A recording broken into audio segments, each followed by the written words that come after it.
everyone, it's Ramon Scott, and I'm with Dave Dickens of EastCountySports.com. And Dave, we're less than 48 hours away at the time of this recording from the high school football season. For everybody watching live, when they join us, that'll be instruction for you too to get ready. But if you're watching this on recording here, it's getting close to kickoff, and we've got the Monte Vista Monarchs, Dave, to join us here today, members of the Monarchs. Kind of important here. I want to ask some specific questions. You were just in contact with Coach Hamamoto. My concern for these guys is we're heading out to play Vincent Memorial, Dave, in our opening game. It's going to be well over 100 degrees there, I think, when they get there. But the temperature is supposed to be under 92 degrees when their game starts on Friday night. It's going to be cutting it close at 7 o'clock. I'm sure they'll find a way to get this game started. But Dave, I want to welcome the Monarchs in here, including our Monte Vista Monarchs correspondent, Kaseem Conley. I definitely have to throw in the younger brother of CIF champion Amir Conley, Rashawn Florence, and Travarius Florence. Also, Mohab Oqdeh joining us as well. And hey, I've also got, he's cracking up, Dave, behind stage here, but I'm going to get him on here, Xavier. Let me see if I can. Go ahead, Dave. I'll fill all the blanks here with these guys and let you start the show. Yeah, I just I think I'm behind the ECS. Oh, sorry about that, Dave. We don't need any branding here. I'm blindfolded. That's where I like boys. Go ahead. So sorry about that. I did talk to Coach Hamamoto, and he has no reason to not take the field against Vincent Memorial. And like we were hearing from Kaseem earlier, you guys only had to change your practice around once. Started in the gym, as he explained to us, and then about 4-ish, you guys went back out onto the field. So, and a suggestion I had, just because I had been out to Imperial when my son played football for the West Hills Wolfpack, they had just a huge cooler full of Pedialyte pops. And for some reason, it has all the ingredients of an IV. So instead of sitting with an IV, they were sucking those down, and they were having the oranges and staying well hydrated. And come to find out, Imperial players started coming over to the sidelines going, hey, can we get some of those things? Because our guys are going down. And I just think that's kind of ironic, don't you, fellas? I mean, you guys practice and you play in this type of climate all the time. So for an East County team to come out there and be prepared, but something you might want to talk with the trainer, talk to Culver, talk to Coach Ham, and I think that might be an idea. It worked real well for my son and his team. So something to think about. And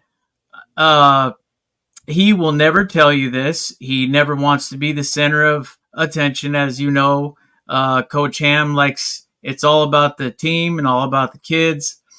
And this is Coach Hamamoto's 40th season as a head coach. Oh, don't sound so thrilled, you guys. I mean, Coach Ham, crazy. Things don't change with Coach Ham. I mean, we know these guys are going to be in perfect fitness to enter the season. But I think more importantly, Dave, they're most looking forward to going out and taking on a team that beat them last year. Vincent Memorial, always a competitive team, one of the best teams out from the desert. Mohab, you're nodding your head the most vigorously here. What do you remember about that game? We dropped that one 29-13. And you guys got to think you're getting back to playing like we expect at Monte Vista High School. We're going to throw out these last couple seasons. Remember, this is a championship ball club with championship history in its bloodlines.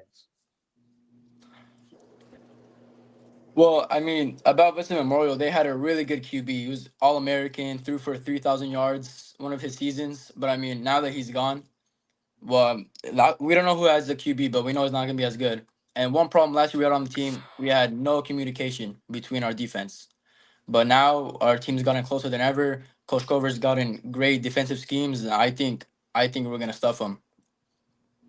Now, Maybe you have now. Are you more senior heavy than you were last year? Also, we got a lot more experience than we did last year. Well, surprisingly, no. Honestly, most of our defense are juniors, but I mean, they still got it in them. They're still dogs, honestly. So I mean, I'm not worried about that at all. They've gotten the experience from they played on varsity since they were sophomores. Like Rashawn here and Kaseem, when they were sophomores, they were on varsity and they did amazing. So I mean, I'm not worried about them being underclassmen. I think they still got it in them. Any freshmen or any of these sophomores besides who you just mentioned that stand out to you and are going to be a good addition this year? Well, we have this one sophomore on the team. Well, his nickname is Rigby. He plays one of our outside linebacker spots. He's really smart, honestly. When we go over defensive schemes and when I'm confused, he tells me how to play my position. So I mean, I'm really proud of him, honestly. He got brought in up. Coach Corey made a great decision to bring him up, and I'm really excited to see how he plays this year. And Kaseem, you know, and well, actually, all of you guys know that Coach Culver also has been with the Monarchs for I can't even remember when he wasn't with the Monarchs, but you know, he really has some great schemes.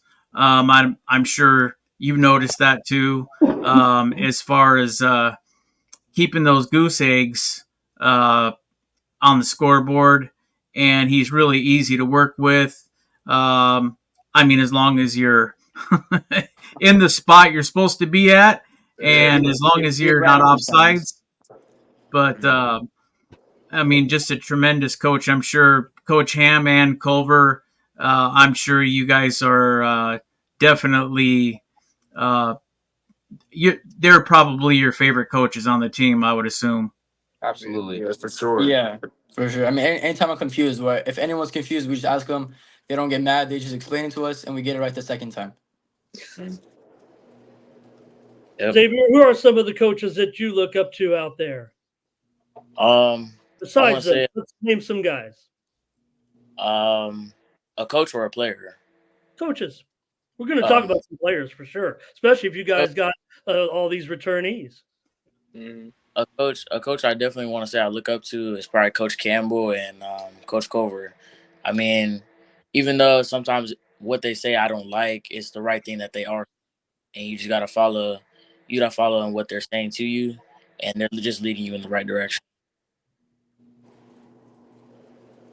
We got rolling last year, guys, once it got to league play. So this season, the focus certainly is off to getting to a good start here, mainly starting with that Vincent Memorial game, but then we play Kearney and then home games against Castle Park, Dave, and Coastal Academy before another matchup with Grossmont. We were talking behind stage before about hanging in there with Grossmont last year, and with the promotion of the Matadors to the Hills League this year, a team like Monte Vista, especially if they're cohesive, returning guys, Dave, we know how Monte Vista plays. If they don't make mistakes, and they're pretty good at that because of Coach Ham. And if they're not overmatched, they're in every game. That's what it is right now at Monte Vista. As we try to get this thing moving in the right direction. It should. We've been going up in wins. There's only one way to go, and that's up. But you look at the clubbing of Valhalla last year, towards the end of the season, 2 wins, 2 consecutive wins in league play, Dave. So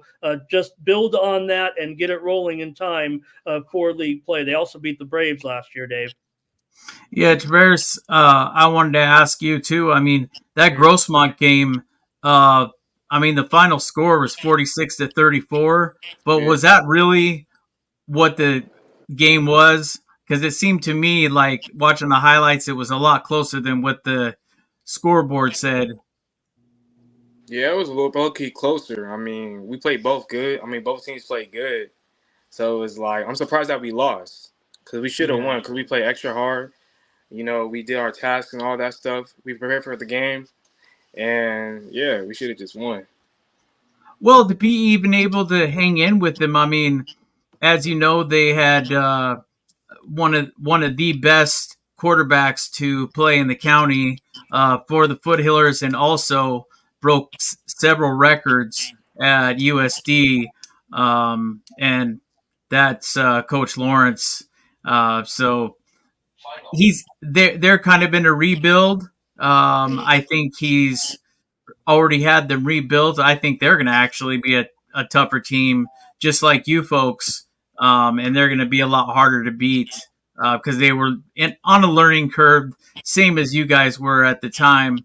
But I think a lot of these games you're in, I mean, even discounting Elkhorn Valley and Valhalla, I mean, there was even San Ysidro. You were pretty close in that game as well. Ended up 41-28.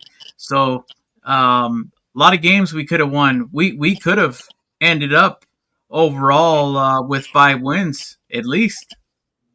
Oh, definitely. Yeah, Yeah. I mean, Well, I think it's the just, thing. Go ahead. Does someone want to comment on that? yeah, it's just honestly like how Coach Cover and Coach Ham say. One thing that kills us, like, don't get me wrong, we're a fast team, we're a strong team, we're smart. Just the only thing that kills us is sometimes we get mental mistakes, and that's because we overthink our job and we don't do it right. But I mean, this season, honestly, we've been working the entire since last season ended. The Monday we came back, we started lifting weights. So I Yeah. mean, we've been it's I don't know. We're trying to cut out the mental mistakes and just win. We're trying to show everyone because when people hear Monte Vista, they're like, oh yeah, let's schedule them for our homecoming game. I mean, watch what's gonna happen this season. You're right, Dave. Moab's right. The Monarchs have speed, and I think they put it on display in that game last year against Monte Vista.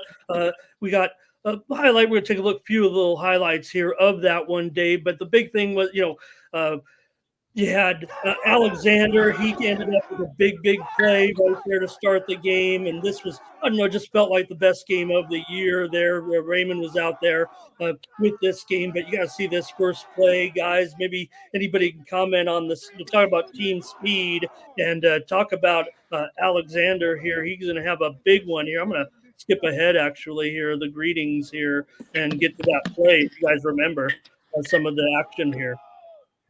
Look at this, Dave. You can see the Wow. speed that Villanueva has. He's gone. He's gone. Yes, sir. You guys think Kaseem you guys feel you guys were gonna roll that night against the Norsemen? Oh, definitely, especially with the new pieces that we got, bringing up Deion Hunter from JB, our newest safety, and the whole process that we had throughout the following last year's Monday.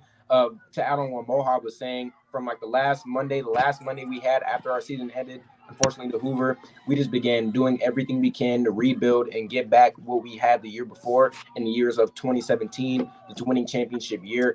And I feel like Alexander Villanueva is a part of that process. He's been on this team. He's been with Coach Cover and Coach Ham ever since he was a sophomore, and he's had a lot of experience with this team and with the schemes that Coach Ham and Coach Cover have drawn up for us.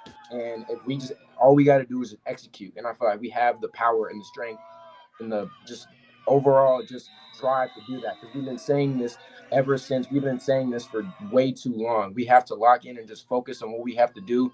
And overall, I feel like we have a great team overall. We just have to execute, get rid of the mental mistakes. We'll be just all right. Kaseem, I want to throw this one to you. We all know, and that's just his staple for so many years. Coach Ham, let's just face it, he loves to run the ball.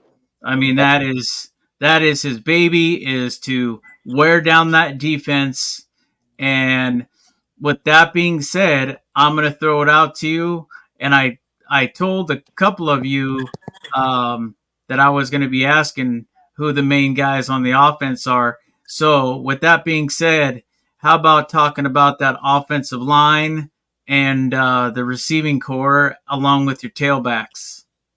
Oh, absolutely. Our starting running back, Mohab Oqdeh, he's been a part of this team since last year. He knows what it takes to get to where we need to be, and his drive. He tells everyone he's one of our main leaders. He makes sure everyone knows that what we have to do, and not to cheat in anything, any drills, any sprints that we have to do, any extra work. He tries to get people to do extra work after practice, which is what I love about Mohab. He's going to also be one of our main key pieces to this team this year. And offensively on the O line, we have our left guard Robert. He's been a part of this team since his sophomore year too. He's also going to be another part of this team, and he's going to help us win. He's going to get to where we need to be because he's a leader. He's a leader, and that's what we need. We need people to make sure we know what we need to do. And often, like receiving core wise, Rashawn Florence, Tasi Ayada, Alexander Villanueva, really good, really, really great players. They have the skill, they have the speed. They will put in work when they have to, when they need to. And I'm just really grateful that these guys are going to help us win and get to where we want to go and get to where the final stage CIF. And then to add on to the linemen, sorry to interrupt. To add on to the linemen, well, as a running back, people think, oh, you need to be fast, you need to do this. I scored a touchdown against Santa Fe Christian, and I was watching the film, and I realized the only reason I scored is because all my linemen did their assignments. Without the linemen that we have, then we can't run. So our linemen are a huge part of the team, and I love them all dearly, honestly, because I mean they protect all of us. They protect our QB Derek Taylor. They protect me. They protect all the backs we have. So I mean, we love them, honestly. Moab, with that being said, is there ever any issue? I know that there's a lot of in college, even at the high school level, even Pop Warner sometimes. Is there ever any issues when it comes to receivers having to go in and actually block and hold those blocks and assist the offensive line, as opposed to obviously they want to go out and they want to catch the touchdown pass? No one complains, or I mean, because I know a lot of receivers don't like to do that. Yeah. I mean, I'm gonna be honest. Yeah, because when I first went up to varsity as a sophomore, what do you call it? I was like having struggles blocking and stuff because I wasn't used to it. Because every time you watch on TV, you see the receivers catching the ball, making touchdown, making big plays, and you have to just adjust to it. Hey, Rashawn, what Dave said, is that the case, or do you think Coach Ham, I'm not questioning you, Dave, but we've seen a lot of different variations. You and I have been around a long time. Rashawn, do you think Coach Ham and the staff molds the offense around the personnel, or do you think we have a focus the way Monte Vista's looked? You talk about Mohab and the running game of these guys. We've seen some great running backs, but I remember some great passing from the Monarchs. Maybe it's been a few years, Rashawn. I mean, he moves like around the offense and stuff. And he sees the personnel, and he just moves around the offense. Okay. No, I like that. I mean, we see the speed. How can you not try to get the ball into some space? So tell me, guys, about our quarterback, Taylor. What can we expect from him? If anything, maybe that's one area where we want to see some increased production. We've relied on the running game so heavily. Mohab? So our QB, I still remember we're doing Scout O, and then he gets hit while playing quarterback. And I tell the team, I'm like, oh, he's your quarterback, don't hit him. And then he yells that he wants to get hit. The drive this guy has, he's gonna be a junior, so next year's gonna be even more dangerous. But I mean, he knows how to hype up the team, honestly. He's not like those QBs that shy away from getting hit. He can make runs, he can catch. He's a very athletic guy. So I mean, he's one to look out for. Mm-hmm. Mob, you were talking about it earlier. I mean, most of your team they're going to go two ways. They're going to be a running back and then probably a defensive back.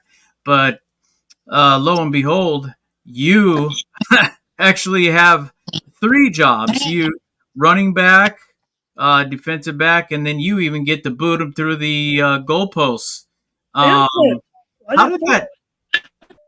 Kickoff, sell tickets, snack bar, water boy, clean up the equipment after the game, fix the scoreboard. What else, Mo?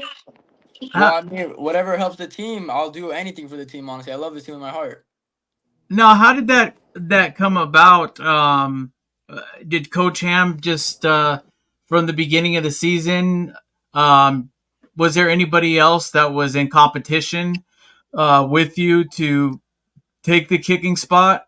So when I first joined last year, we had a main kicker named Daniel, and then when I first started, I wouldn't get as much PT. But then one day, sadly, Daniel got hurt, so they had to just throw me out there, and then he was out for the season, sadly. So I became the starting kicker and the punter. And then thank God for Coach Cover, he saw something in me, and then he put me a defensive end. So I think I did pretty good defensive end, and then thank God for Coach Ham again, he saw something in me, and they put me at running back. So I mean, it just started off as a kicker, and then just went up. So I mean. I don't know. I love all spots though. You know, Moab, and I'm sure you all agree. Coach Culver, Coach Yamamoto, they do have a lot of discipline and they do enforce it. And there's not a lot of that going on these days with some of the younger kids on some of the teams. But you know what? I think that right there alone is what makes you a tighter family and a tighter team. And really, what they're trying to teach you is what it's like to be a winning team. And if you all do your part, even if it's a small part, that if you guys do what you're supposed to do, you're going to win some ball games and you might even end up winning league or end up in the playoffs. Exactly. Yeah. I mean, like you said about discipline, no one throws on their helmet when they're mad. No one cusses out their teammates. No one cusses out the coaches. During lunch, everyone it's like this. There's not different cliques. Everyone knows everyone on first name basis. Everyone's friends. Everyone says hi in the hallways. We make sure we keep each other out of the trouble in the hallways. Like one really smart thing I think that the coaches do during lunch is sometimes we have lunch meetings to just keep away from all the drama and all the problems in the school. So all the football players together, just having lunch, enjoying watching film, just makes us tighter all together. It's a That's brotherhood. huge. Yeah. Wow. Yeah, it feels like the Monte Vista way, though.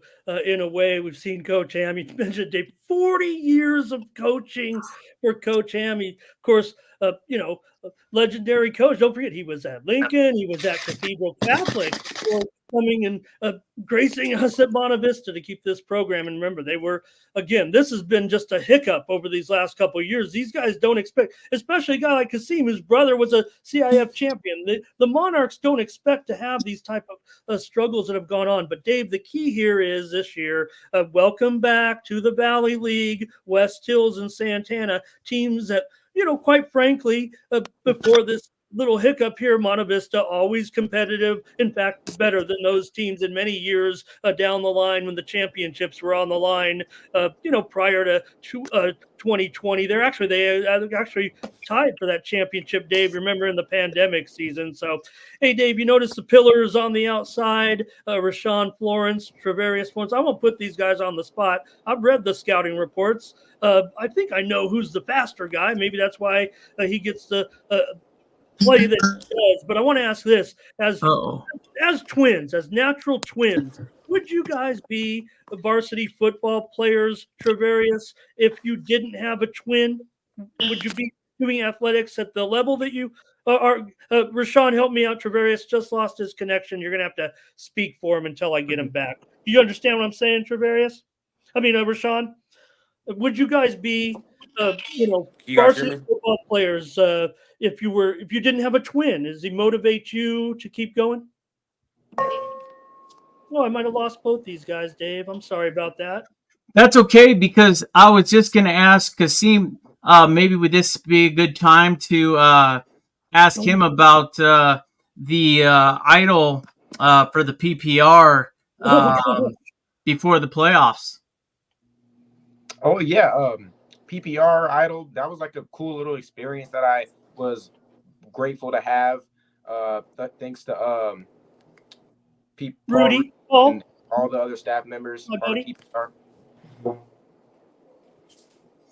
What was it like? I mean, was that since you didn't have one of those monarch seasons that have been so strong in the past? How did that feel to represent the Monarchs, being the one guy up there that was representing the Monarchs? I was more than proud and I was more than grateful because there's very little like showcase of like all the small teams like in the entire just like California area and like San Diego district. And I was just proud to represent my team and what my team is and what we can do, and myself includingly. And I'm just so proud that I was able to do that, and they took time to put into me, and I'm glad I just got to help get my team out there. All right, Dave. Hopefully I won't get in trouble. I mean, Rudy can, he knows where to find me, but we could just take a look last year. This was For tonight's awesome. PPR picks tonight. Kaseem Conley, everybody. There it is. Thanks, Paul. Look how good he is. Thanks, Paul. I'm really excited to be here tonight. Usually you can catch me on the field at Monte Vista, but tonight I'm taking up to my PPR assignment, Canyon Hills at Hoover. So let's take a look at these highlights brought to you by the San Diego Cali dealers. Roger Pedersen, roll the highlights. Tonight is senior night for the Rattlers, cheerleaders, and band. Straight out the gate, coming back from the halftime. Rattlers Tyler Fogg's going to make some open holes, outrun some Cardinal defenders, and get to the end zone. Even going to slip a tackle. This 80-yard return tied up 21 apiece. Still in the third quarter, it's a handoff to Hassan Baines. He's going to break this 10-yard run, making it 35-28, but still Hoover on top. Now taking in back in the fourth quarter, it's Sir Audrey taking in the 1 yard to the end zone, extending the Cardinals lead 41-28. Minutes later, there he is, Sir Audrey finding his way back to the end zone from 11 yards out, extending the Cardinals lead 41-28. And this will do it for the Cardinals. Last tutty of the game. And who do it better than Sir Audrey going 34 yards for his fifth touchdown of the night. The final 57-43 after the game. I caught up with the man himself, Sir Audrey. Great job. We're gonna. Hey, we saw enough. Let me get into the game. What sparked the intensity for the entire team? In practice, we talked about it. We said they're 0-7. That doesn't mean nothing. Just come in with the same intensity that you would a team that had more wins than them. It's eat or be eaten. All right, there for the Cardinals.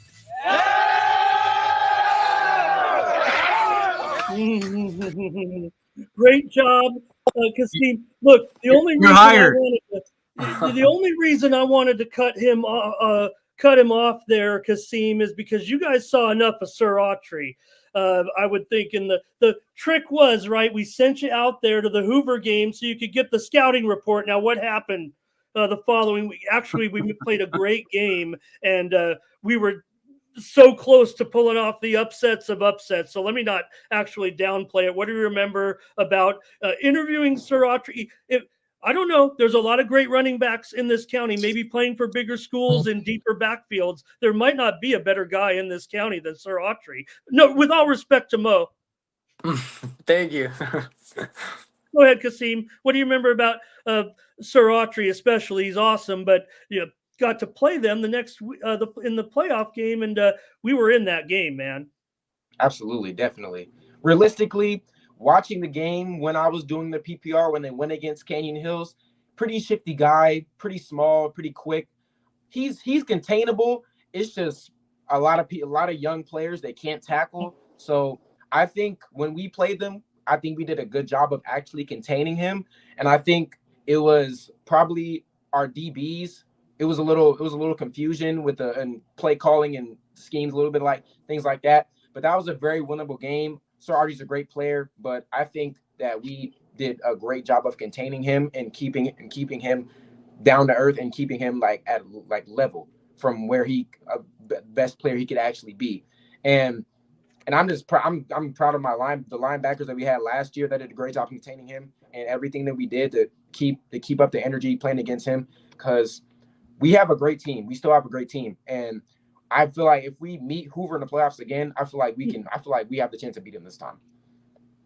Yeah, Dave, I almost talked about, hey, let's go out there and beat Vincent. But remember, the last memory these guys have on the field is that game, walking off that field. Dave, it was 48-41 in that game against Hoover. And I thought the Monarchs had a chance, but I think everybody's pretty much thinking Hoover's going to run us over in that game because they have one of the best players in the county, and we have to do it with our Monarch team, if you will, Dave. So these guys are going to be better this year. You could just feel it. I think so.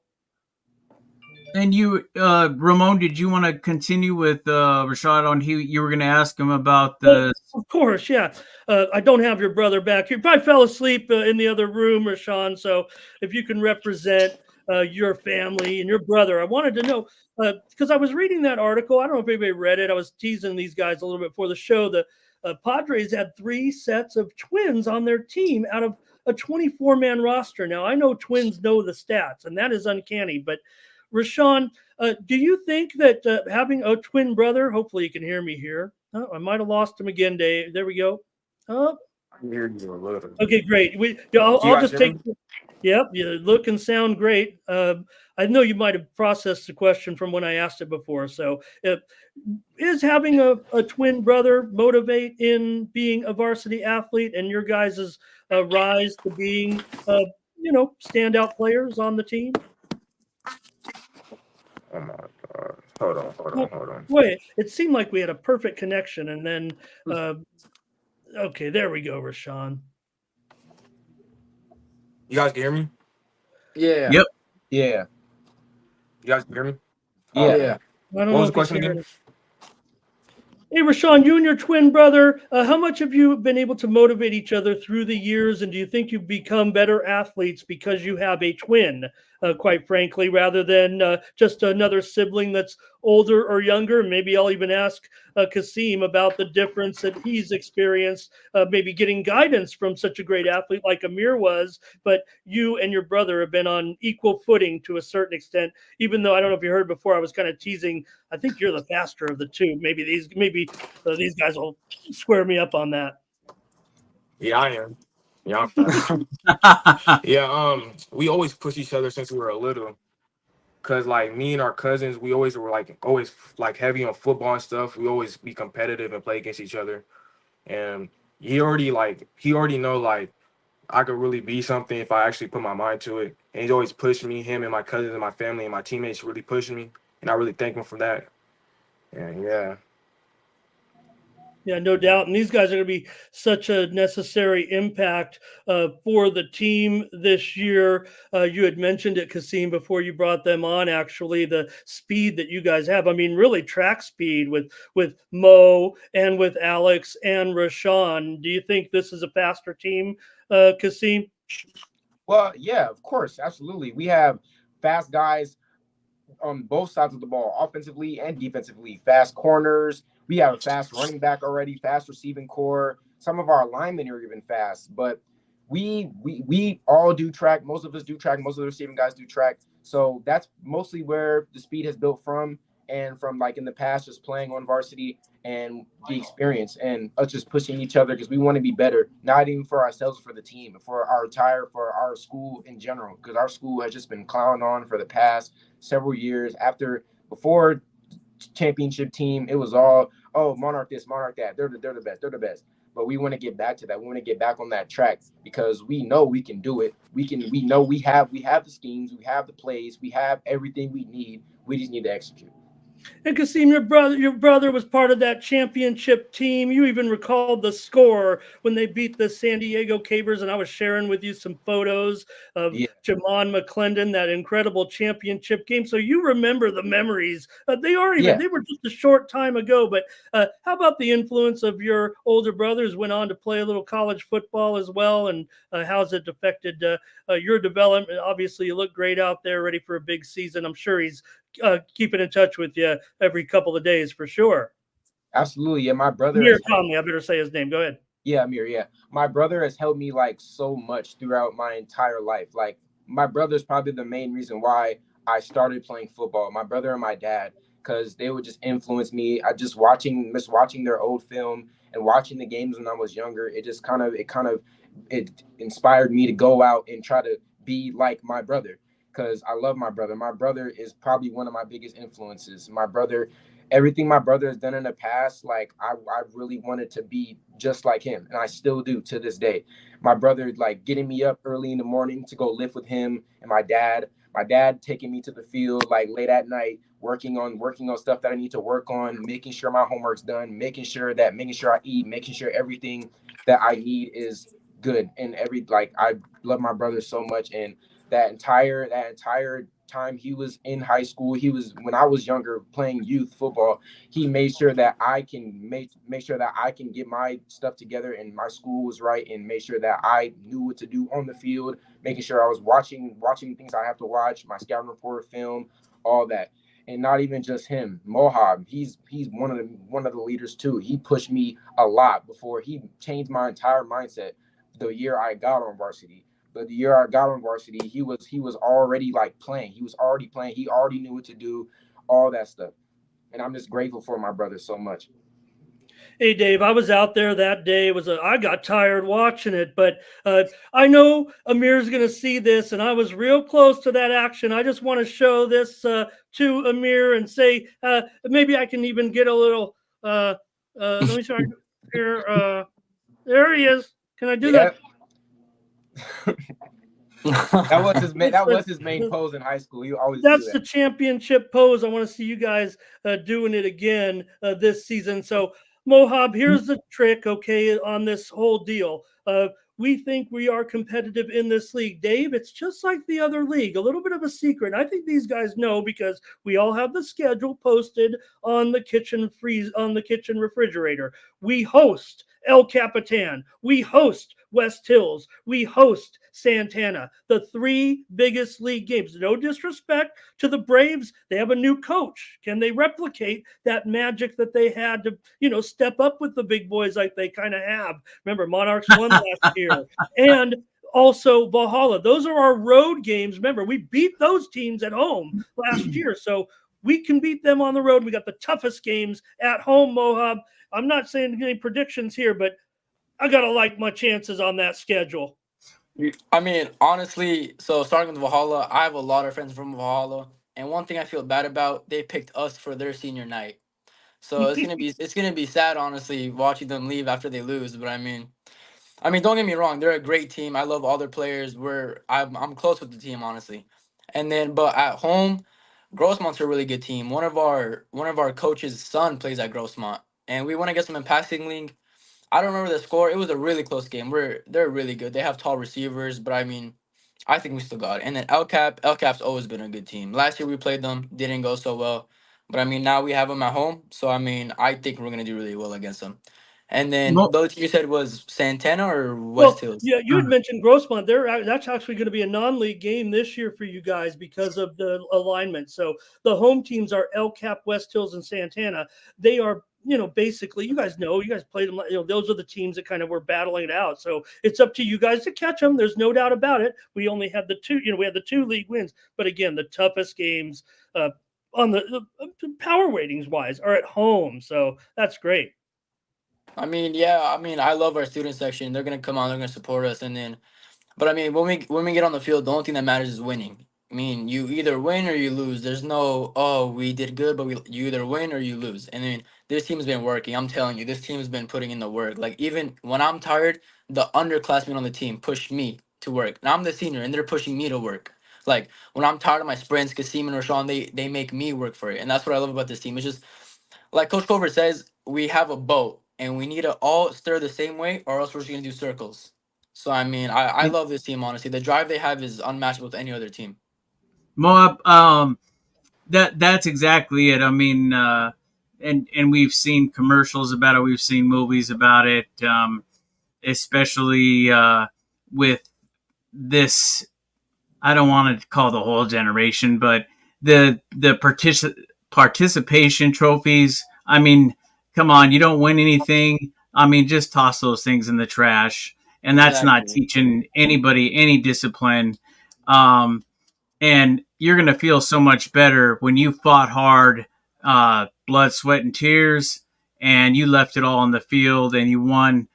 Now, I'm going to ask you to shift gears a little bit and introduce us to the starting defense starting with the defensive line, and also tell us about some of those speedy people on the secondary. Oh well, I think it's one of our D linemen. His name is Ace Garcia. Man, you should see him in the scrimmage against Santa Fe Christian. This guy is crazy. I don't know. I mean, I went up to him. I said, "Where'd you get that from?" Because he just goes like it's like there's someone in front of him. Doesn't matter. He just goes. He gets the sack. And then our linebackers, Dago and Gio, man, they hit. They tackle me in practice. Man, they know how to hit. And then we got Rashawn as our safety. And then we have Kaseem, outside linebacker, dog. We have Alex Villanueva, other outside linebacker. And we have Lakai Dean as our other corner and Tossie. Yeah, we and then saw him in the chat too. Get him on. We should have got him on here. There he is. Lakai, hello. there you go. That's He's Lakai right out there. Oh, Yeah. Out there. I mean, we've all done track and we all lived. So I mean, Kaseem's gonna do it. He'll do anything. We're So almost done. Go ahead, Mohab. You were saying, Moab, that you guys all did track? yes, me and Alex, we went to the CIF finals for the 4x1 team. Me and him. So I mean, we came short one place to continue, but I mean, I don't know, it was a long season. That's the only thing I was happy about for track. But I mean, I don't know, like Rashawn does track. Everyone almost, I want to say maybe at least half the team has done track, which is crazy. So I mean, I don't know. In the weight room, Coach Cover has this squat. We go so low. It hurts, but I mean, it's worth it. So it just helps, honestly. It all helps. Now, you are going to get a view tomorrow at 7:30, as we are going to host our last team, which is a team that you will be facing again, because it's a league play with the Elkhorn Valley Braves. What I find with the Braves is you also can't take them too lightly. I've seen when teams take them too lightly, and that's when they can climb right back into it and can make it pretty competitive. Now, I don't know too much about the newer coach at this point. I know that Coach Osborne really turned around that program for several years, and really, I don't know why he turned in the keys, and I guess he's still teaching math at the school. But the new head coach sounds like he's pretty excited, but you'll probably get to see a little bit more of what they're about tomorrow at 7:30. So you might want to tune in for that one. Like I mentioned I know Kaseem, I think, and maybe you, Moab, of watching some of the previous East County sports reports with some of the teams that you will face. And yeah, no doubt. Start there if you want, because remember, you guys know. I mean, last year we were losing that game on our homecoming, guys. We were down 14-3 at halftime, and then we took the lead in the third. We got that fourth down stop. Remember the big 47-yard touchdown pass caught the Braves by surprise. And Mohab, you even kicked a field goal in that game. Tell us about that. That was an incredible game. You guys came back big time in that. The interception late in the first half was key. What else am I forgetting of that night? I said that Valhalla game was the game of the year, but that comeback on homecoming, guys, I'm supposed to wrap up the show by 9:00, but I can't help it. I watched that game on the old NFHS. I mean, Rashawn, Kaseem, do you guys remember at halftime how there was fireworks and there was smoke in the air? Oh, yeah, that was awesome. We came back down. We go up to the room and we come back down to the field. We see everyone in the stands going crazy. We see the smoke in the air, and something just clicked. Coach Culver and Coach Ham had to talk us in the room. We come down, straight business. No laughing, no this. We go out on the field, gave it our all for the second half, and it worked. We came up 24, and who blocked that we won the game. Who blocked that? Rashawn, do you remember that block punt? Oh, last year, it was our linebacker Braden. Middle linebacker Braden and Durst. Oh, he was good. Oh, that guy was good. Yeah, middle linebacker, tight end. He knew he was the new age Logan Schmidt. He made sure everyone was on time. He was the new age. He was the last year's Logan Schmidt. He made sure everyone was on time. He was a very high motor, loved to hit, tall guy, lanky, tight end, fast. He had all the key components of what you want in a middle linebacker and a tight end, and he executed every single play. He took no breaks off, no plays off, coming downhill, ready to hit every single play. And he was the one that blocked that kick. And got he was our correspondent, just as you are kind of stepping into, believe it or not, because he was a very intelligent.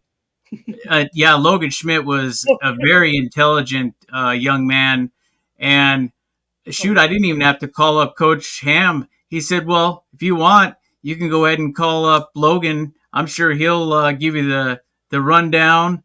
And I will tell you what, he was exactly how you were saying. The motor, it never stopped, and every hit, every tackle, every play, that guy, if you duplicating him, is one of the finest players I got to watch. I mean, I feel privileged to have seen, everybody says about Jamon McClendon, and yes, he was a fantastic player, but defensively, Blake was great too, but I will tell you what, Logan was, he kept his defense in line. You didn't even need to look over at Coach Culver because he was that good on reading the offense and making sure that they were going to make that stop. So, and I'm sure you've seen clips yourselves, but I foresee somebody stepping up like that this year, and I don't expect to see you guys in the cellar. I don't want to hear anything about Monarchs being in the cellar. No chance. We'll let you guys get out of here in a little bit. I just want to make sure. Let's see. I think we actually lost one of our guys. So we got Kaseem and Mohab here. We'll get out of here, Dave. Thank you guys. Thanks to Kaseem for hooking us up with all of the crew, actually. And of course, absolutely. Mohab, you were terrific also. And also want to thank our other Monarchs that got a chance to join us. And also look who's in the chat. Derek's in there. He's ready to roll. Yeah, that's my QB right there. I love that Derek as well. QB. Is he going to do the job, guys? Come on. He can't defend himself here. Well, Derek, honestly, anytime, if we even have a mess up in practice, he takes me to the side and he tells me what we work on. Second time we run it, no problems. He's very vocal with me. He's vocal with everyone. That's the one thing I love about him, honestly. And to add on what Mohab was saying about Derek's also very intelligent. Him at quarterback, I'm glad Coach Ham put him there because he was on JV last year. He played outside linebacker. He has the body for it. He's also very intelligent, very smart guy. He knows how to make the right reads. He knows where we need work, and he knows our strengths and our weaknesses and what we need to do to fix them. Yeah. And Dave, with all due respect to Logan, Blake, I don't know if you guys caught that. You guys might have caught this, but we've had some good success sending some guys out. And you think of, Dave, Blake transferred to the University of Washington this season for his senior year. Actually, they were at Montana State. Remember the great Monte Vista combo there that ended up going to Montana State. And what has happened here now, Blake has ended up transferring, and let me get this straight. Blake's going to kill me. Sebastian transferred to Washington, if I'm not mistaken. I don't know if you guys are following at all. Sebastian Valdez transferred to Washington for his senior year, and Blake is still at Montana State. The reason I want to make note of this is because it's going to be easy to see the University of Washington and see our man Sebastian Valdez, a great Monte Vista defensive star. But the other thing is with the Montana State games, they're a little bit tougher to get, tougher to find. You could find them like on the ESPN Plus, but if you want to see Blake, Montana State is actually playing New Mexico this weekend. And with only like a handful of college football games, this one is going to find your way to television. Montana State is playing New Mexico. Believe it or not, I won't say believe it or not. Like I said, Blake's going to make fun of me again. Montana State's a 10-point favorite, Dave. I know you don't like to study this stuff, but they are expected to go in and beat New Mexico this week. So make sure you check out Blake and the Montana State Bobcats. That game is going to be on Saturday at 1 p.m. So I don't know what these guys are doing, but I'm going to be checking out Blake, and I'll be watching Washington with Sebastian as well this season. Our two accomplished Monarchs are both, Dave, they're both seniors now, believe it or not. Sebastian and Blake doing a great job at in the college football level. So I just wanted to mention that, get our Monte Vista update going here with our stars. But we also want to thank Kaseem Conley and Mohab Oqdeh for joining us. Dave, thank you for getting all the Monarchs, and thank you to Kaseem as well. We've already told Kaseem he's going to be we bother Coach Ham all the time. We're going to get Kaseem to hook us up after some of these wins, Dave. Our correspondent and even in the losses. So if you're let's put it this way, if you're on the bus, we want you to if we send you a text or we call you up, you guys can be as loud as you'd like. We just want to hear from everybody on that bus, and we want to see how everybody's face looks. I mean, these are the moments that we're going to treasure for years. So something like that, make sure you're looking at your phone, because we might be calling you and saying, hey, man, how did that game go? And then, pass the phone around. Just don't break it. But yeah, we are looking forward to that, and we're looking forward to some more interviews with you guys, maybe even some players of the week. Who knows what's going to happen, but let's go out there, and we wish you the best, and take out Vincent Memorial and show them what we're all about. Of course, yeah, we got it. Good luck this season, guys, and also pass along our thanks to all the group that came on the show, and maybe they're watching right now. So thank you to all the Monarchs and Lakai, and also Derek and all the guys that showed up in the chat for the team as well. We know what to expect when it comes to Monte Vista football, and we're back on it this year, Dave. All right. For the East County Sports Report, for Dave Dickens, Kaseem Conley, our Monte Vista Monarchs correspondent, and Mohab Oqdeh, I'm Ramon Scott. Thank you for joining us. Happy 40th there, Hamamoto.